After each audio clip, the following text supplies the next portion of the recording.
নমস্কার, আমি মোতাহার হোসেন। শুরু করছি এসডিটিভির স্বাস্থ্য সম্পর্কিত অনুষ্ঠান ডক্টর অনলাইন। আজকে আমাদের সঙ্গে রয়েছেন ম্যাডাম শর্মিষ্ঠা সরকার। স্বাগত আপনাকে আমাদের স্টুডিওতে। Thank you. প্রথমেই যে প্রশ্নটা নিয়ে আমরা আসতে চাইছি সেটা হচ্ছে যে একটি শিশু সে জন্মালো, ভূমিষ্ঠ হলো, মূলত এই সময় কি কি ধরনের সমস্যা হতে পারে, মানে যারা সদ্য মা হচ্ছেন বা প্রথমবার মা হচ্ছেন বা সন্তান সম্ভবা, তো সেই ক্ষেত্রে তাদের কি কি সমস্যার সম্মুখীন হতে পারে তারা? সন্তান সম্ভবা বা সদ্য ভূমিষ্ঠ সন্তানের মায়েদের প্রধানত এবং প্রথম যে অসুবিধাগুলো হয় সেটা হচ্ছে মানসিক অস্থিরতা, যা টেনশন, স্ট্রেস। ঠিকভাবে ঘুম হয় না, খাওয়া দাওয়া ঠিকমতো করে না, আবার শারীরিক কিছু সমস্যা থাকে, হয়তো স্তন ফুলে গেল বা শক্ত হয়ে গেল, তার ব্যথা বা নিপলের ব্যথা। এই সময় সবচেয়ে এই মানসিক অস্থিরতা দূর করার জন্য সবসময় বাড়ির অভিভাবকদের এবং পরিবারকে তার পাশে থাকতে হবে। কাউন্সেলিংয়ের পরে আর কোনো ট্রিটমেন্ট নেই। মায়ের দরকার পর্যাপ্ত বিশ্রাম, পুষ্টিকর খাবার এবং পরিবারের সমর্থন, ব্যাস এইটুকুই। একদমই। কিন্তু অনেক ক্ষেত্রে দেখা গেছে যে শিশু জন্ম নেওয়ার পরে তার যে ওজন, সেটা নিয়ে কিন্তু একটা সমস্যা, বিশেষ করে ইদানিংকালে, যেটা কখনো ডাক্তারবাবুরা বলে থাকেন যে ওজন বেশি হয়ে গেছে, কখনো বলে থাকেন ওজন কম হয়ে গেছে। এই যে সমস্যাটা, এটা থেকে প্রতিকার পাওয়ার উপায় কি? দেখুন, আমরা আইডিয়াল বার্থ ওয়েট মানে যখন জন্মাচ্ছে তখন বাচ্চার ওজন আইডিয়ালি ধরি 2.5 থেকে 4.5, এটা আইডিয়াল। আর অ্যাভারেজ ভালো ওয়েট খুব 3.5 কেজি। এবার 2.5 কেজির নিচে যদি ওজনের বাচ্চা হয় তখন সেটা লো বার্থ ওয়েট। সেটা অপুষ্ট বাচ্চা দুটো কারণে হতে পারে। একটা হচ্ছে নির্দিষ্ট আর মোটামুটি 36 থেকে 37 উইকস মোটামুটি আমরা গর্ভস্থ সময়টা ধরি।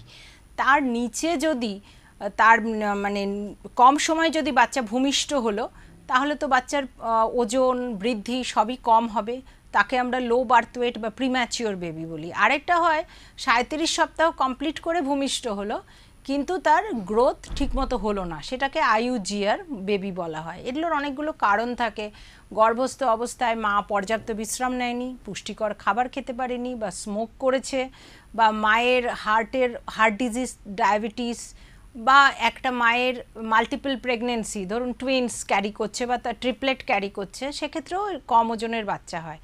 তো কম ওজনের বাচ্চা হলে খুব পরবর্তীকালে যে প্রবলেমগুলো আমরা দেখেছি, ওবেসিটি, বাচ্চা অনেক মোটা হয়ে যায়, বাচ্চার পরবর্তীকালে ডায়াবেটিস হতে পারে, হার্ট ডিজিজ, অনেক বাচ্চা কানের সমস্যা, ডেফনেস হয়, কেউ ভালো করে দেখতে পারে না, দৃষ্টিশক্তির অসুবিধা, সবচেয়ে যেটা ভয়ঙ্কর প্রবলেম হয় সেরিব্রাল পলসি।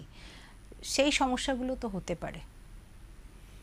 এর পাশাপাশি অনেক সময় লক্ষ্য করা যায় যে বাচ্চা, বিশেষ করে 6 মাস 1 বছর বয়সী যারা বাচ্চা, তারা কিন্তু প্রচণ্ড কাঁদে, অর্থাৎ কারণে অকারণে বাচ্চাদের এই কাঁদার একটা প্রবণতা কিছু কিছু বাচ্চার ক্ষেত্রে সেটা কিন্তু লক্ষ্য করা যায়। এটা মূলত হওয়ার কারণটা কি, এবং শুধু তাই নয়, এই যে সমস্যা, এখান থেকে বেরিয়ে আসারই বা উপায় কি? 6 মাস থেকে 1 বছরের বাচ্চা, অনেক সময় অনেক বাচ্চা খুব কাঁদে, কিছু বাচ্চা শান্ত থাকে, তারা স্বভাবগতভাবেই একটু লাজুক, শান্ত বা পারিপার্শ্বিক পরিবেশের সঙ্গে অ্যাডাপ্ট করার ক্ষমতা থাকে, কিন্তু বেশিরভাগ বাচ্চাই কাঁদে। হতে পারে অনেক সময় বাচ্চাদের পেটে ব্যথা করে, বা দাঁতে মাড়িতে সমস্যা হতে পারে, মাড়িতে ব্যথা হচ্ছে, বা খাবার হজম না হলে, নতুন লোক দেখলে, নতুন জায়গায় বাচ্চাকে নিয়ে গেল, সেটা অ্যাডাপ্ট করতে পারছে না। আরেকটিও হতে পারে এই সময় দাবি আদায়, যে যেটা চাই সেটা চাই, এই খাবারটা চাই তো চাই। এটাকে মাকে ভালো করে বুঝতে হবে। মার থেকে বড় তো কাউন্সিলর আর নেই যে বাচ্চা সঙ্গত কারণে কাঁদছে না অ্যাটেনশন বা কোনো দাবি আদায়ের জন্য কাঁদছে। না, এটা আপনি ঠিকই বলেছেন। একটা বয়সের পর কিন্তু অনেক সময় দাবি আদায়ের জন্য বাচ্চারা জেদ করেন, কাঁদেন, এটা একটা ব্যাপার আছে।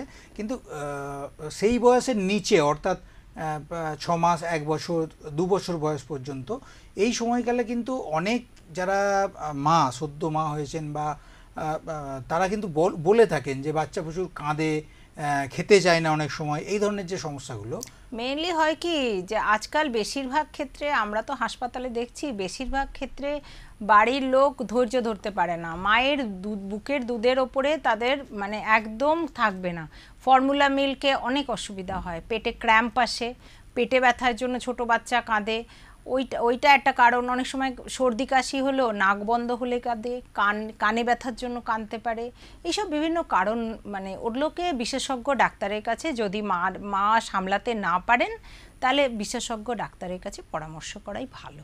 একদমই। এবারে যে প্রশ্নটাতে আসবো সেটা হচ্ছে যে 5 বছর পর্যন্ত যে সমস্ত বাচ্চাদের বয়স, মূলত তাদের ক্ষেত্রে মানে শুরুর থেকে একটা বাচ্চা 6 মাস পর থেকে তার ধীরে ধীরে ধীরে ধীরে খাওয়া দাওয়ার যে বাইরের যে খাবার সেটা শুরু হলো, এবং 5 বছর পর্যন্ত যদি স্টেজটা ধরা হয়, মূলত এই সময়ে বাচ্চাদের যে ডায়েট, যে খাদ্য তালিকা, সেটা কি ধরনের হওয়া উচিত, কি ধরনের হলে ঠিকঠাক পুষ্টিকর খাদ্য তারা নেবে? ওই যেমন আমরা একটু আগে আলোচনায় আমি যেমন বললাম, বাচ্চাকে পুষ্টিকর খাবার দিতে হবে, ব্যালেন্সড ডায়েট, যার মধ্যে কার্বোহাইড্রেট, মানে আমাদের ভারতবর্ষের এই পরিবেশে ভাত বা রুটি বা ওটস বা কর্নফ্লেক্স এগুলো কার্বোহাইড্রেট, আর ফ্যাট ঠিক মতো দিতে হবে, মাছ, মাংস, ডিম, আর যদি ভেজিটেরিয়ান হয় তাহলে বিভিন্ন রকমের 2-3 রকম ডাল মিশিয়ে খেতে পারে বা পনির খেতে পারে, ছাতুতেও একটু প্রোটিন থাকে, আর মরশুমি সিজনাল ফ্রুটস অবশ্যই খাবে, প্রোটিন আর ফ্যাট খাবে, কিন্তু অভিভাবকদের বলবো অপর্যাপ্ত মিষ্টি দেবেন না, আর এই জাঙ্ক ফুড, বাইরের ওই বানানো বা প্রসেসড ফুড, বাইরের বানানো খাবার, প্যাকেট ফুড, এগুলো অ্যাভয়েড করুন।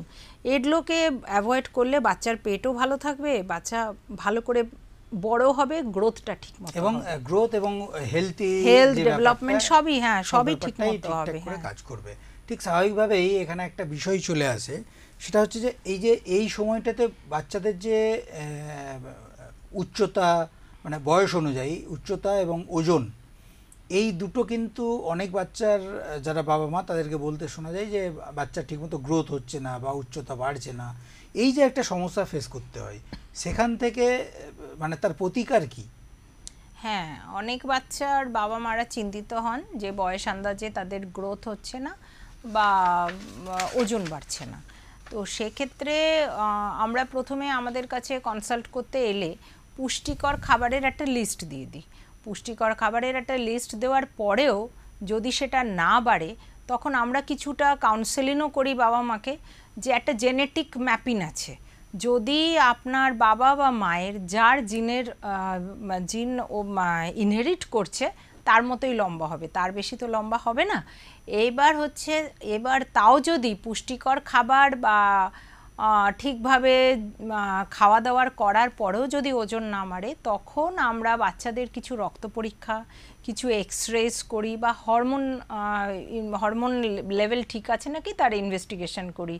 কোনো ক্ষেত্রে গ্রোথ হরমোনের ডেফিসিয়েন্সি থাকে, তাকে হরমোন থেরাপি করতে হবে, থাইরয়েড হরমোন যদি কম থাকে তার ট্রিটমেন্ট করতে হবে।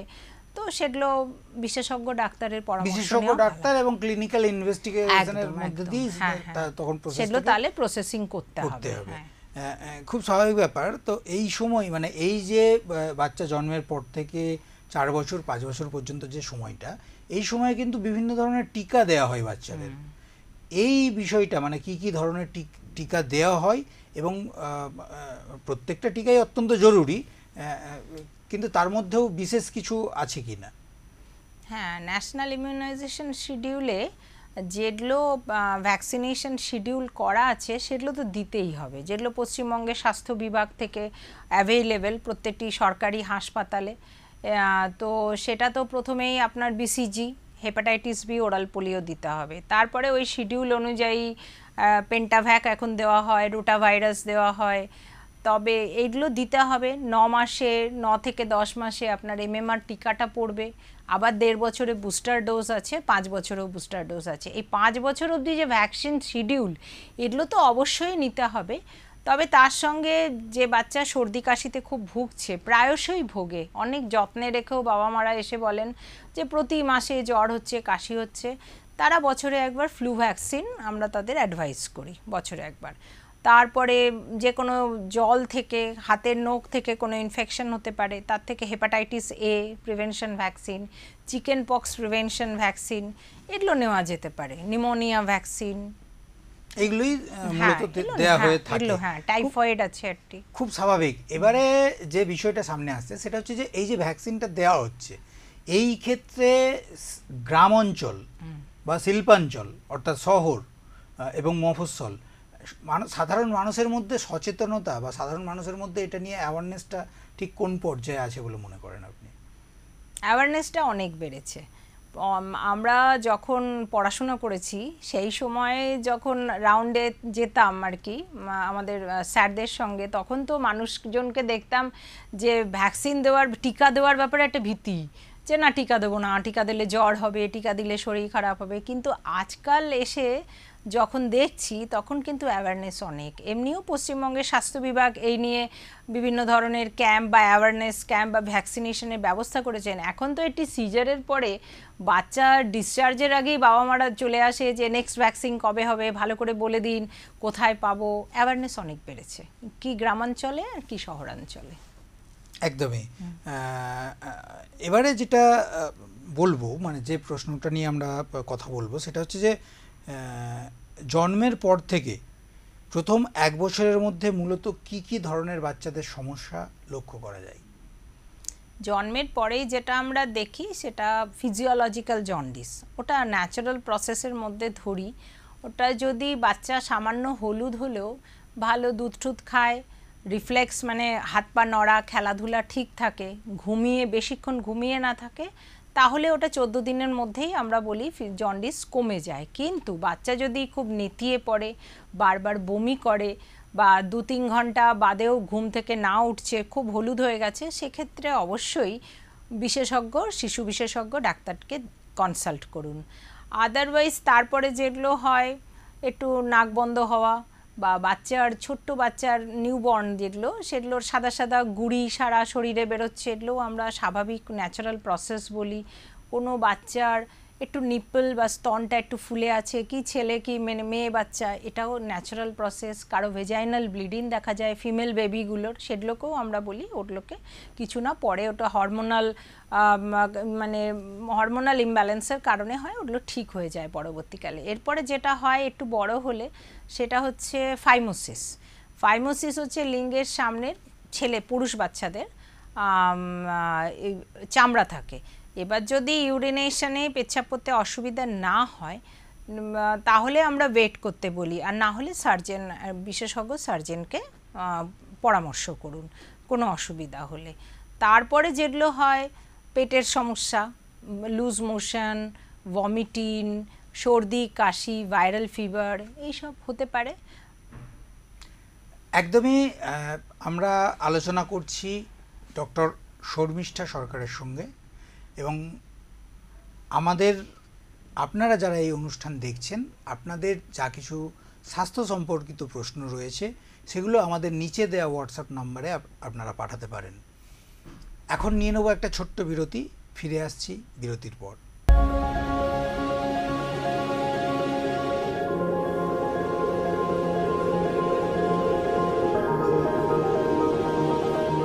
ফিরে এলাম বিরতির পর।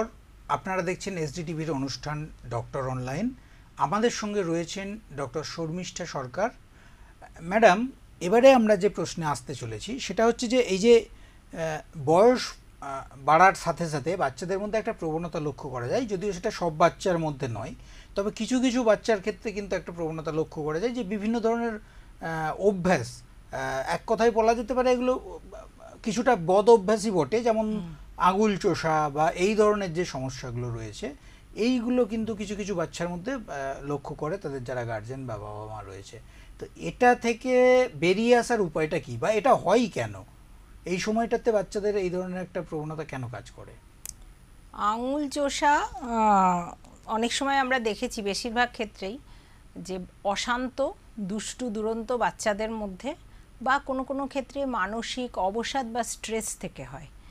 এক্ষেত্রে আমি বলবো যে বাচ্চাকে, বাড়ির লোককে একটু কোয়ালিটি টাইম দিন বাচ্চার সঙ্গে। অশান্ত বাচ্চাকে অন্যদিকে এঙ্গেজ করুন। যদি সে পাজল দেখতে ভালোবাসে বা পাজল সলভ করতে ভালোবাসে সেগুলো দিন। যদি ছবি আঁকতে ভালোবাসে তাহলে ওই ছবি আঁকার প্র্যাকটিস অভ্যেস করান, বা যদি গান শুনতে ভালোবাসে তাই করুন, যদি শরীরচর্চা খেলাধুলো করে তাই করুন। হ্যাঁ, যেটা বাচ্চা পছন্দ করে মোটামুটি বাচ্চার সঙ্গে বাড়ির লোকের সময় বেশি করে কাটান এবং তাকে সেই অবসাদ বা দুরন্ত হলে তাকে শান্ত করতে পারবেন। আর অভিভাবকদের জন্য আরেকটি কথা, যদি বেশি দিন ধরে আঙুল চষে তাহলে মুখের গড়ন আর দাঁতের গড়নে চেঞ্জ হয়ে যায়। সেক্ষেত্রে আপনাকে বিশেষজ্ঞ অর্থোডন্টিক্সকে মানে ডেন্টাল সার্জনকে দেখাতে হবে। সেই দাঁত আবার উঁচু হয়ে যেতে পারে। সেই জন্য এখান থেকে কি করে বাচ্চাকে বকাঝকা করে কোনো লাভ নেই, বাচ্চাকে ভালো করে বুঝিয়ে কাউন্সেলিং করে এই অভ্যেস থেকে বের করে আনতে হবে। একদমই। যখন দাঁতের যে সেফ সেটা চেঞ্জ হয়ে যাবে, যে প্রসঙ্গটা উঠলো বা আপনি যেটা বলছিলেন, সেই ক্ষেত্রে এই যে দাঁত ওঠা বাচ্চাদের, এটা তো একটা খুব বড় মানে হোল লাইফের জন্য একটা খুব বড় একটা পদক্ষেপ। তো এই যে দাঁত ওঠার বিষয়টা, এটা মূলত অনেক বাচ্চার ক্ষেত্রে বাবা মায়েদের বলতে শোনা যায় যে দেরিতে দাঁত উঠছে, দেরিতে দাঁত বের হচ্ছে। এই ধরনের সমস্যাগুলো হওয়ার কারণটা কি? দাঁত ওঠা দেখুন একটা ন্যাচারাল প্রসেস। হ্যাঁ, মোটামুটি 1.5 বছরের মধ্যে ডেসিডুয়াস টিথ যেটা দুধের দাঁত উঠে আসে। মোটামুটি 6 থেকে 10 মাসের মধ্যে সামনের নিচের দাঁত, আর তারপরে আপনার ওই 8-9 মাসের মধ্যে ওপরের দাঁত, আর পাশের দাঁতগুলো মোটামুটি 12-13 মাসের মধ্যে। মোলার টিথও 1.5 বছরে চলে আসে, আর সেকেন্ড মোলারও মোটামুটি 22-23 মাসের মধ্যে চলে আসে।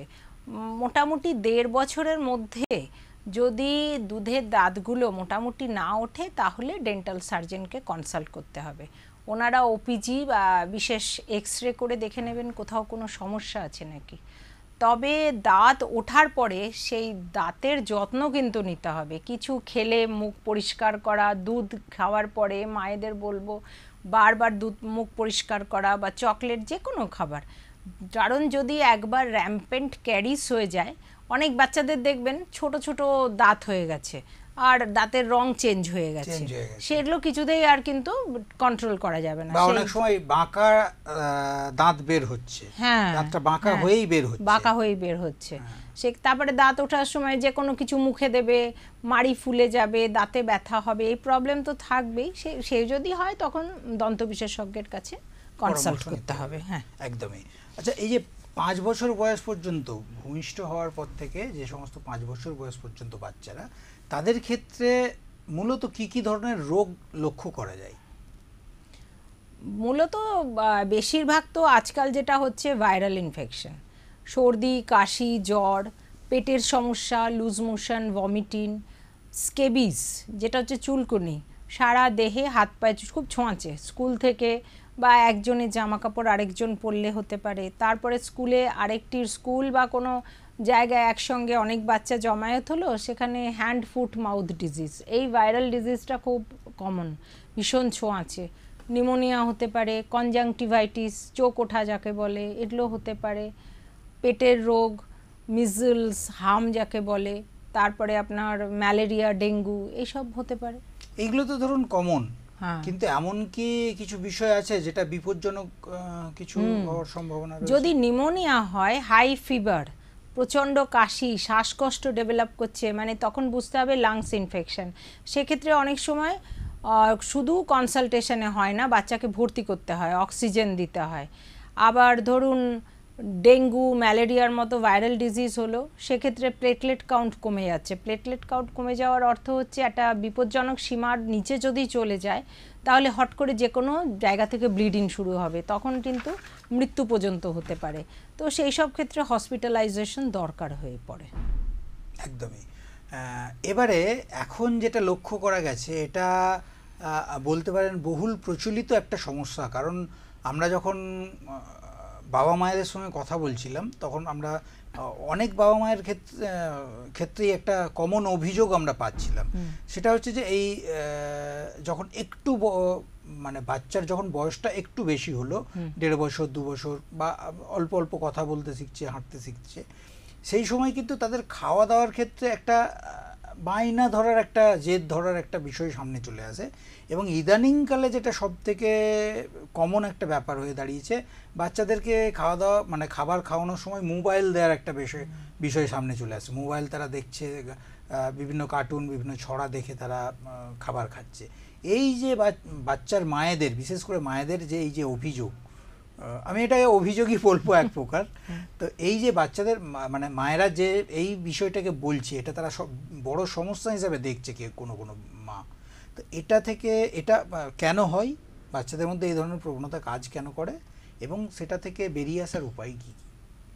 দেখুন, বাচ্চা যে মোবাইল নিয়ে, মোবাইলের নেশা, এর পেছনে আমার মনে হয় যে সবচেয়ে দায়ী আমরা বড়রা। আমরাও তো বাচ্চাদের সামনে সারাক্ষণ মোবাইল দেখছি, সারাক্ষণ রিলস বানাচ্ছি, সারাক্ষণ রয়েছি। মায়ের অনেক কাজ আছে, বেশিরভাগ পরিবারে মায়েদের রান্না বান্না বাড়ির কাজ করতে হয়। তো একটা টিভি চালিয়ে দিল বা একটা মোবাইল হাতে দিয়ে দিল, সেই গান শুনতে শুনতে সে তাড়াতাড়ি খেয়ে নেয়, সময়টা কম লাগে। কিন্তু এর থেকে যে ভবিষ্যৎ পরিস্থিতি কত বিপজ্জনক হতে পারে। প্রথম কথা হচ্ছে, সারাক্ষণ এই মোবাইলের সামনে থাকা, এর থেকে ব্রেন ডেভেলপমেন্টে গন্ডগোল হতে পারে, ভবিষ্যতে পড়াশোনায় অধ্যবসায় মন আসবে না, আর অনেক শারীরিক সমস্যা হতে পারে। বাচ্চা খেলাধুলো করবে না, বাচ্চা এক জায়গায় বসে থাকবে, তার থেকে মোটা হবে, ডায়াবেটিস হবে, হার্ট ডিজিজ হবে, ব্লাড প্রেশার বেড়ে যাবে, এই সব ভাবতে হবে। সেই জন্য বাচ্চাকে বড় হলো বা খেললো বা একটা পাজল করছে বা একটু পড়াশোনা করছে, তখন আমি বসে বসে মোবাইল দেখছি, এইটি বন্ধ করুন। একদম। আচ্ছা, এখানে ডাক্তারি পরিভাষায় একটা শব্দ শোনা যায়, একটা টার্ম আপনারা ইউজ করেন, চাইল্ডহুড ট্রমা। এই যে চাইল্ডহুড ট্রমা, এটা অ্যাকচুয়াল কি, মানে এটা কিভাবে ব্যাখ্যা করবেন আপনি?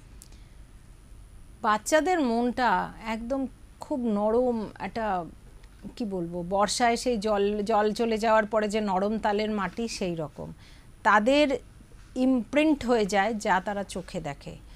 যদি ছোটোবেলায় হয়তো কোনো দুষ্টু বাচ্চা, তাকে কিছু কথা শোনে না, পড়াশোনা করে না, প্রচণ্ড মারধর করা হলো, সেই তখন থেকে তার মধ্যে একটা ভয়, একটা ডিপ্রেশন বা কিছু মারামারি, রক্তারক্তি, কোনো অশান্তি দেখলো ছোটোবেলার থেকে, সেই ভয়, সেই ডিপ্রেশন, সে কিন্তু সেটা সাবকনশিয়াস মাইন্ডে মানে অবচেতন মনে সেটাকে বয়ে নিয়ে চলে বড় হওয়া অবধি। সেই বাচ্চার মানসিক বিকাশ বা শারীরিক গঠন কোনোটাই ভালো হয় না। সেই জন্য এই চাইল্ডহুড ট্রমা থেকে বাঁচতে হলে অন্তত আমি বলবো যে এগুলো আজকালকার দিনে নিউক্লিয়ার ফ্যামিলি, শুধু বাবা মা সন্তান, এই জন্যই বেশি হচ্ছে। কই আমরা যেমন যৌথ ফ্যামিলিতে ছিলাম, বেসিক্যালি পার্সোনালি যদি বলেন এখনও আমি যৌথ ফ্যামিলিতে আছি, সে আমারও দুটো বাচ্চা আছে, তাদের কিন্তু এগুলো হয় না। তারা শুধু বাবা মাকে তো দেখে না, তারা ঠাকুমা, ঠাকুরদা, কাকা, কাকিমা, পিসি, এদের দেখে দেখে বড় হয়। তো ঠিক আছে, এখন যুগ পাল্টেছে, এখন আমরা অনেক জেট গতিতে এগোচ্ছি। নিউক্লিয়ার ফ্যামিলি হলে বাবা মায়ের দায়িত্ব কিন্তু আরও বেড়ে যায়, শুধু মা না, বাবা মা দুজনকেই 50% করে দায় নিয়ে দেখতে হবে যে আপনাদের সন্তান যেন কোনো ট্রমা বা আঘাত থেকে বড় না হয়। দাবি না মানলে মারধর করাটা তার সমস্যা নয়, তাকে বোঝান, বুঝুন, এটি আমি আবেদন করব আপনাদের কাছে। একদমই। আমরা অনুষ্ঠানের একদম শেষে এসে পৌঁছে গেছি। আমরা এতক্ষণ কথা বলছিলাম ডক্টর শর্মিষ্ঠা সরকারের সঙ্গে। আপনাকে অনেক ধন্যবাদ আমাদের স্টুডিওতে আসার জন্য। আপনারা যারা টিভির ওই প্রান্তে আছেন, আপনারা দেখছিলেন এসডি টিভির অনুষ্ঠান ডক্টর অনলাইন। আপনাদের কোনো প্রশ্ন থাকলে সেই প্রশ্ন আমাদের নিচে দেয়া হোয়াটসঅ্যাপ নাম্বারে আপনারা পাঠাতে পারেন। সেই সমস্ত প্রশ্ন নিয়ে আমরা আমাদের যারা অতিথি ডাক্তার আসবেন তাদের সামনে রাখব। এসডি টিভির অন্যান্য অনুষ্ঠান দেখার জন্য চোখ রাখুন এসডি টিভিতে।